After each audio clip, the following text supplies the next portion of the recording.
teman-teman, dan kemarin saya janji akan menambahkan dana 200 triliun ke perbankan. Ini sudah diputuskan dan siang ini sudah disalurkan ya. Kok insya Allah. Jalan kan ya? Jalan pasti.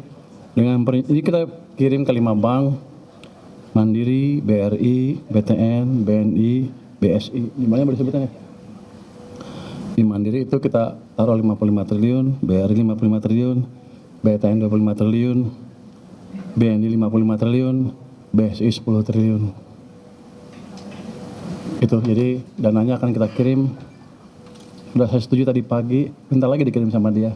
Kamu jangan ikut rapat di atas ya, langsung balik lagi kamu langsung kirim. Jadi saya pastikan dana yang 200 triliun masuk ke sistem perbankan hari ini, dan mungkin banknya habis itu bingung berpikir nyalurin kemana. Pasti pelan-pelan akan ke kredit sehingga ekonominya bisa bergerak. Oke, itu dari saya pendek saja. Ada pertanyaan? Pertimbangannya kalau untuk BSI 10 triliun itu apa Pak? Dibandingin Mandiri dan yang lain kan 50 triliun Pak. Size banknya dan kenapa BSI ikut, karena dia satu-satunya bank yang punya akses ke Aceh supaya dananya bisa juga dimanfaatkan di Aceh sana. Kan nanti itu ditaruhnya itu duit pemerintah itu dalam bentuk deposito atau apa sih Pak? Apa namanya? Deposit on call, artinya bukan time deposit tapi semacam dekat-dekat. Ya, pokoknya cukup seperti giro, cukup liquid. Ada tenornya nggak sih Pak itu? Nggak ada. Suka-suka saya. Itu bisa ditarik kembali gitu Pak. On call. Tapi kita bisa hitung kan seperti apa likuiditas kita, jadi harusnya di perbankan cukup aman kalau memakai uang itu. Aturannya bentuknya apa Pak? Sore ini udah masuk. Pak, aturannya bentuknya apa ya Pak? Nggak ada aturan khusus. Oh, KMK dikit untuk internal aja KMK. Tapi untuk banknya nggak ada aturan. Pak, memastikan bahwa bank-banknya tidak memakai untuk beli SBN itu perlu ada aturan juga nggak Pak? Kita himbau seperti itu. Himbau Pak, bukan aturan. Mengimbau. Ya kalau nggak ikut awas. sudah ada. Kita himbau seperti itu. Jadi kan tujuannya supaya mengalir ke real sektor utamanya. Pak, ada pengawasan nggak Pak realisasi kreditnya nanti dari bank? Nggak ada. Begini, kalau dia nggak pakai dia rugi sendiri. Karena ada cost sekitar 4% ya costnya. Kalau dia nggak keluarin kredit kan dia harus bayar uang cost itu. Mereka pasti akan berpikir keras untuk menyalurkan dana itu.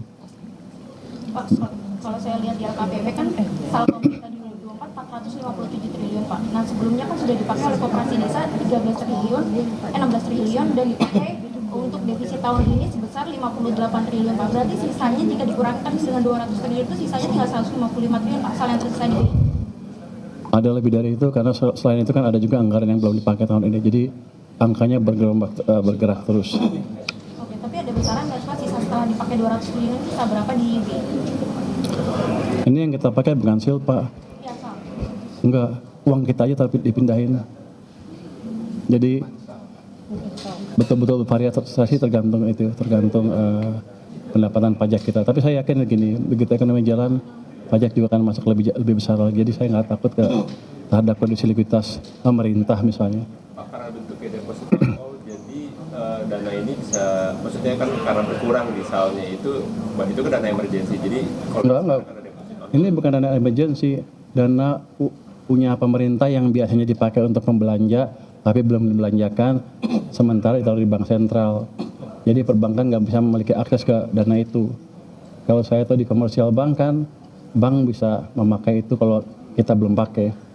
Tujuannya itu, menciptakan likuiditas di sistem finansial sehingga mereka terpaksa memberi kredit dan ekonomi akan bergerak. Pak kan sempat sebelumnya melihat ini akan mungkin bisa naik, bisa turun lagi 200 triliun ini. Itu ada diberi waktu nggak?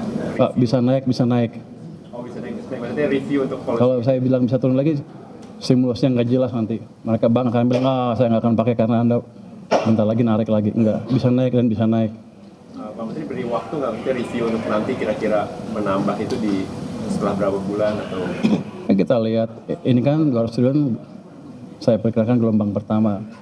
Tapi kalau saya dengan itu ekonominya bisa berjalan dengan baik, likuiditas bertambah, dan ada bantuan dari bank sentral juga, mestinya sih kita nggak akan tambah lagi.